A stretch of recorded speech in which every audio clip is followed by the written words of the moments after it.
The American people understand you can't spend a lot more money than you take in, charge it to the credit card, self-deal in your own debt without expecting to have some type of day of reckoning. Unless things change dramatically, that day of reckoning is coming sooner than later.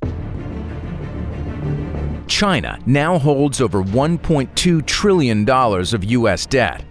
That stockpile of dollars has the potential to alter America's future forever.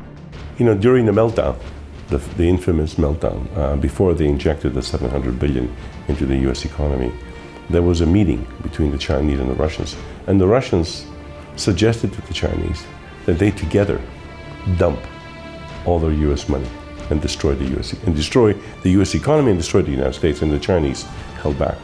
This was a real wake-up call. As a warning, and also, you've got to take us seriously. You cannot take us for granted. You're probably going to see the Chinese yuan emerge as a reserve currency for reasons people don't quite realize are happening.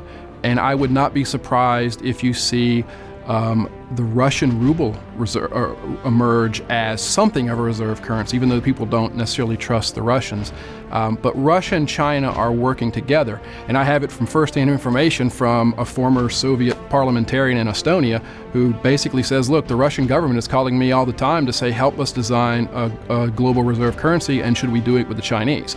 So there are things happening that will undermine the U.S. dollar long term.